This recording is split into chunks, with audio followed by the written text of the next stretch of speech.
पौधारोपण कर सिर्फ दायित्व पूरा कर रहा वन विभाग, पौधों की देखभाल की जिम्मेदारी से विभाग अनजान। विगत वर्षों में कराए गए पौधारोपण में से अधिकांश पौधे सूखकर हुए खत्म। ग्राम प्रधान के स्तर से लगाए जाने वाले पौधों की मनरेगा से नहीं होती देखभाल। मंत्रियों अधिकारियों द्वारा लगाए गए पौधों का ढूंढने पर भी नहीं मिल रहा नामो निशान। वृक्षारोपण कार्य महान, एक वृक्ष एक पुत्र समान, ये स्लोगन मानव जीवन में ऑक्सीजन का क्या महत्व है ये बताने के लिए काफी है। वृक्ष धरा के भूषण है, करते दूर प्रदूषण है। हम सब जानते हैं कि बिना ऑक्सीजन के जीवन संभव नहीं है।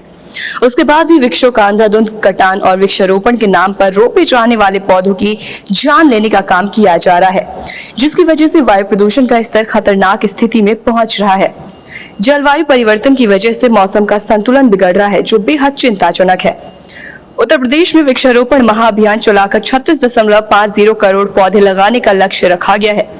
जिले के अधिकारियों से लेकर प्रदेश सरकार के मंत्री, केंद्र सरकार के मंत्रियों ने भी पौधे लगाकर पर्यावरण संतुलन बनाए रखने का संदेश देने का काम किया है। ये वृक्षारोपण अभियान कई वर्षों से संचालित किया जा रहा है, लेकिन हरियाली के नाम पर चारों तरफ वीरांगी दिखाई दे रही है, क्योंकि वृक्षारोपण करने के बाद देखरेख के अभाव में अधिकांश पौधे फलने फूलने के लायक होने से पहले ही दम तोड़ देते हैं। वृक्षारोपण की जिम्मेदारी निभाने वाले वन विभाग ने वृक्षारोपण कराने के बाद गांव की वन सुरक्षा समिति के साथ समन्वय स्थापित कर पौधों को जीवित रखने का कोई प्रयास नहीं किया।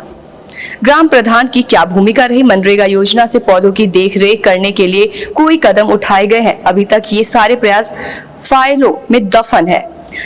जिला अधिकारी मैनपुरी ने सभी विभागों को पत्र लिखकर कुल विभागीय बजट का 0.2% धनराशि पौधों की देखरेख और रखरखाव पर खर्च करने का निर्देश दिया है। अब देखना ये होगा कि जिला अधिकारी के इस ऐतिहासिक आदेश पर अमल होता है या नहीं। उद्यान विशेषज्ञ डॉक्टर विकास रंजन चौधरी ने कहा कि मानव जीवन का आधार है पौधे। जो पौधे लगाए जा रहे हैं उनकी देखरेख करना अति आवश्यक है। मौसम विज्ञान विशेषज्ञ नरेंद्र कुमार वर्मा का कहना है कि जलवायु परिवर्तन के दुष्परिणामों से बचने के लिए प्रत्येक व्यक्ति को पौधारोपण कर उसकी देखभाल करने की जिम्मेदारी निभानी होगी, तभी हम प्रदूषण मुक्त वातावरण में स्वच्छ सांस ले सकेंगे। डीएफओ संजय कुमार मल्ल ने बताया कि जिले में 37.17980 पौधे लगाने का लक्ष्य रखा गया है, जो जल्द ही पूरा कर लिया जाएगा। वो पौधे की देखरेख कैसे की जाएगी, कोई ठोस जवाब नहीं दे सके। डी न्यूज सुपरफास्ट समाचार चैनल के एडिटर राकेश रागी ने कहा कि पेड़ पौधे हमें शुद्ध ऑक्सीजन देते हैं। पेड़ पौधों के बिना सृष्टि की कल्पना नहीं की जा सकती। वृक्षों से आधार जुड़ा है। तुलसी, बरगद, पीपल, साल आदि वृक्ष में 24 घंटे ऑक्सीजन देते हैं। ये हमारे अर्थव्यवस्था का भी स्रोत है। इकोसिस्टम ठीक रहे, इसके लिए पेड़ पौधे और जीव जंतु की रक्षा जरूरी है। हमें अधिक से अधिक पेड़ लगाने चाहिए। बात करें तो सबसे ज्यादा जो बड़ा महत्व है, वृक्ष ऑक्सीजन देने का काम करता है। हम जितने भी मानव या पशु पक्षी या जो भी चीज़ें हैं जो हम लोग कार्बन डाइऑक्साइड छोड़ते हैं या तमाम अन्य तरह की विषैली गैसें जो वायुमंडल में जा रही हैं, उन सबको अवशोषित करने का काम करता है और इसके अलावा ऑक्सीजन को प्रदान करता है। किस तरीके के पौधे सबसे अधिक लगाना चाहिए? देखिए, कोई भी वृक्ष अगर आप लगाते हैं तो वो भरपूर मात्रा में आपको ऑक्सीजन देता है, लेकिन अगर कुछ पौधों की बात करें, जैसे कि बरगद का पौधा है, तो बरगद का पौधा सर्वाधिक मात्रा में आपको ऑक्सीजन प्रदान करता है। इसी तरीके से पीपल एक ऐसा पौधा है जो आपको दिन रात ऑक्सीजन देता है। ऐसा अनूठा पौधा है जो आपको 24 घंटे लगातार ऑक्सीजन देता है। और अगर एक अनुमान की बात करें, हम एक आंकड़े की बात करें, तो एक व्यक्ति को अपने पूरे जीवन में सांस लेने के लिए लगभग 1.6 टन ऑक्सीजन की ज़रूरत होती है और 1.75 टन ऑक्सीजन की ज़रूरत होती है और एक वृक्ष 1.6 टन ऑक्सीजन देता है। तो इस तरह से माना जाए तो पूरे जीवन काल में एक आदमी को जितनी ऑक्सीजन चाहिए वो एक वृक्ष दे देता है। तो ये तो वृक्ष का सबसे बड़ा महत्व हुआ। इसके अलावा आप देख रहे हैं टेम्परेचर बढ़ रहा है, जो जलवायु परिवर्तन हो रहा है उसका एक सीधा असर टेम्परेचर बढ़ने पे भी हो रहा है।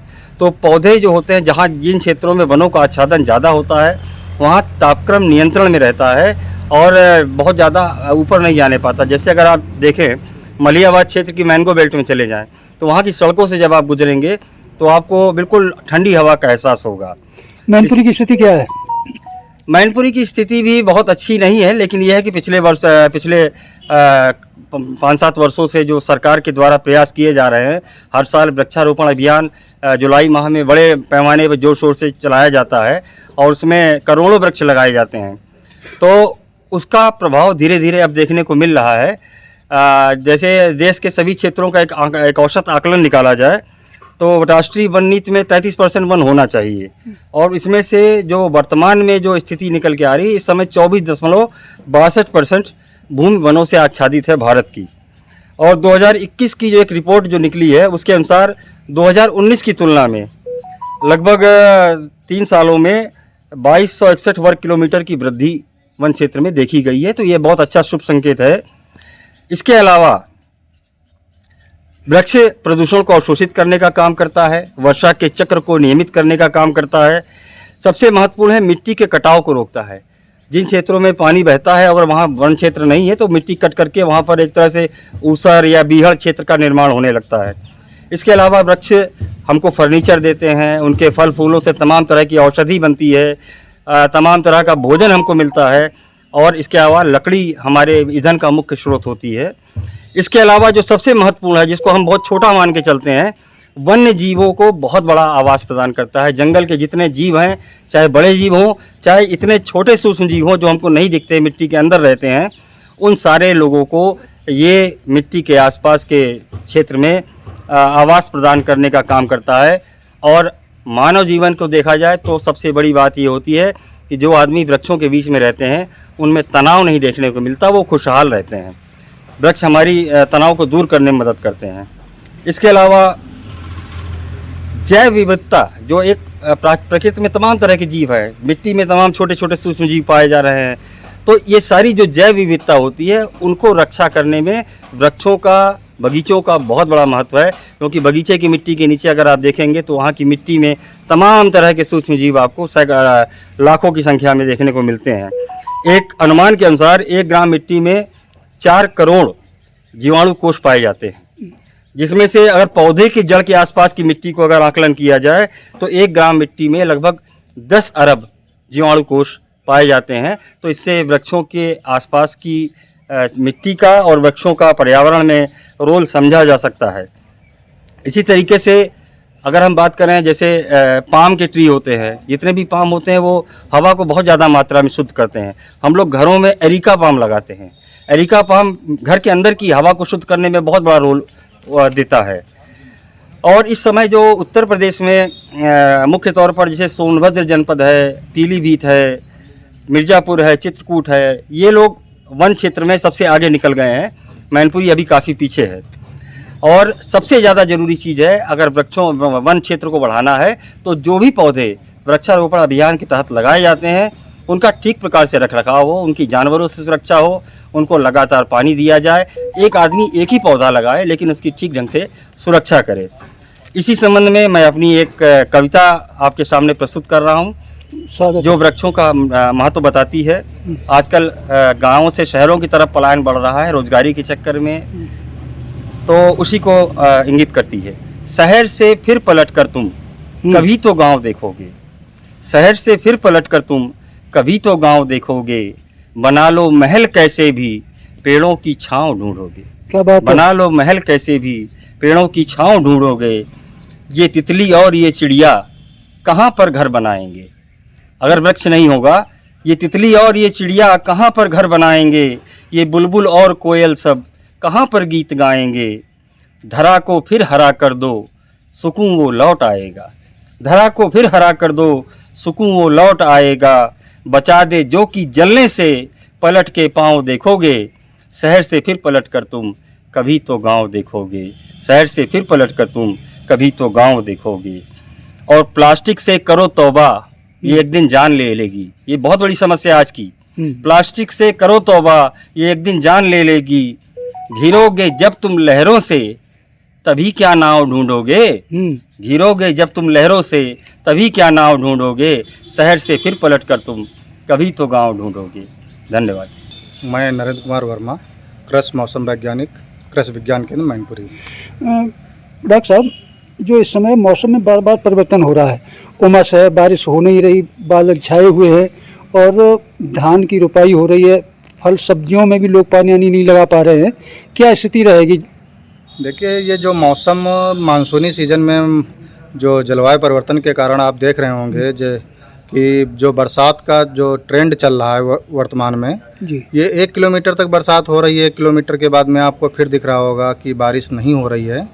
तो ये जलवायु परिवर्तन के सीधे आप अपनी आँखों से देख रहे हैं, महसूस कर रहे हैं।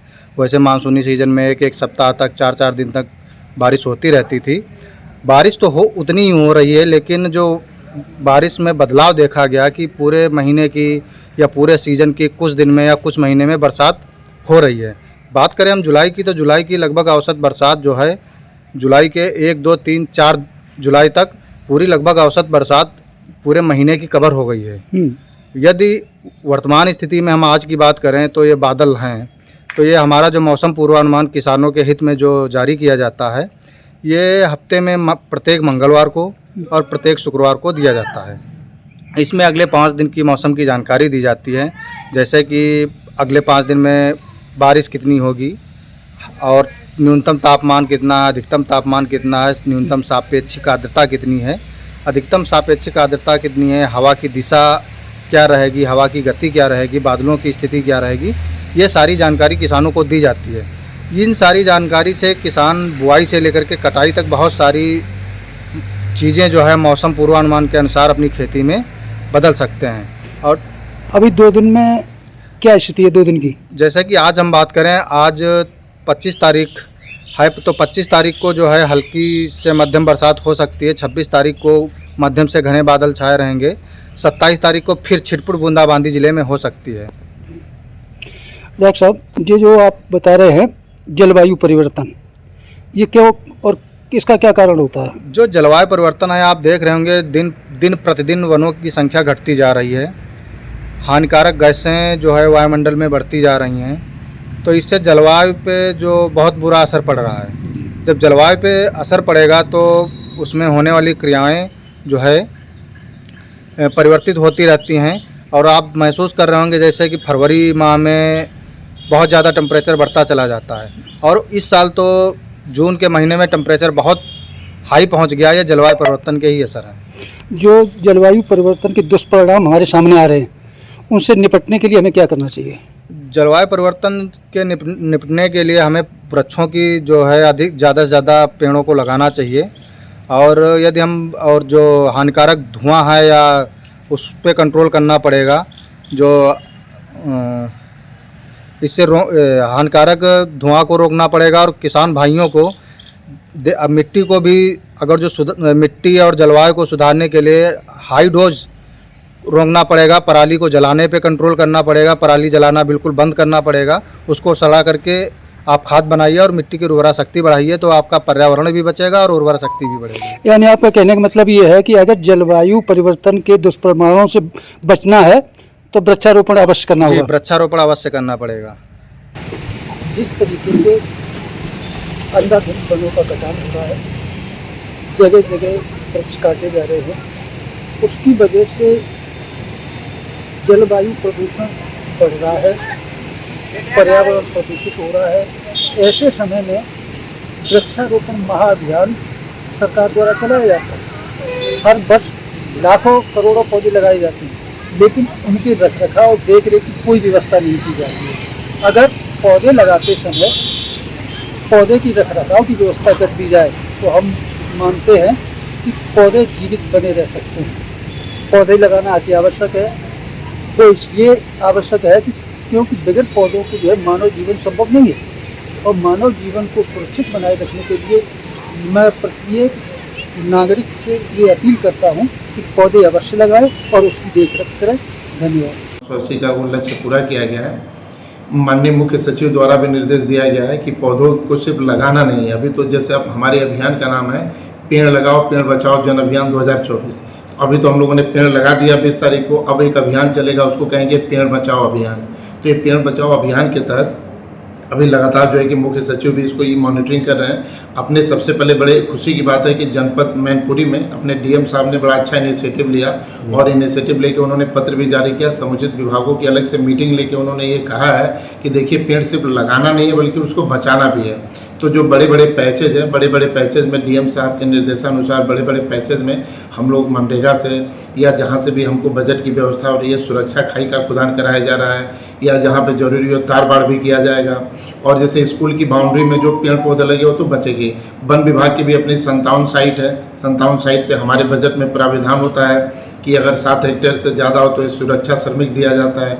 हमारे सुरक्षा श्रमिक भी हैं, कहीं कहीं जो है कि हम लोगों ने सुरक्षा खाई भी खुदवाई है, तो उसका प्रोटेक्शन करके इसको किया जा रहा है। तक कितने पौधे लगा दिए गए हैं आपके द्वारा? हमारे द्वारा भी जो है कि 10 लाख के सापेक्ष जो है हम लोगों ने लगभग पूरा कर लिया है। बस एक हम लोग का 3 वेटलैंड फॉरेस्ट बनने हैं। वन विभाग ने अभी तक 9,92,897 पौधे लगाए हैं, और चूँकि 22,128 पौधे जो है कि शासन द्वारा रोके गए हैं कि वो 3 वेटलैंड फॉरेस्ट बनना है, तो जिस दिन वो शासन से उसकी डेट की घोषणा की जाएगी उस दिन वो 22,000 पौधे लगाए जाएंगे। सर ऐसे में क्या मैसेज देना चाहिए आम जनता को, जिस तरीके से आप लोग भी लगा रहे हैं? जी, आम जनता को हम मैसेज यही देना चाहेंगे कि देखिए, वृक्ष जो होता है ये ऑक्सीजन का स्रोत है, ये ग्लोबल वार्मिंग को कम करता है। वृक्ष जो है सिर्फ वन विभाग के ही लगाने से नहीं बचेगा। सभी जनता से हमारी अपील है कि माननीय प्रधानमंत्री का जो संदेश है, एक पेड़ माँ के नाम, उसी थीम पे अगर वाकई में अगर सारी जनता, अगर पूरी जनता अगर वाकई में एक पेड़ अपनी माँ के नाम पे लगाए और उसकी अगर सुरक्षा और उसकी देखभाल की जाए, तो मुझे लगता है कि बहुत बड़ा संदेश होगा और यूपी में फॉरेस्ट कवर जरूर निश्चित तौर पे बढ़ेगा।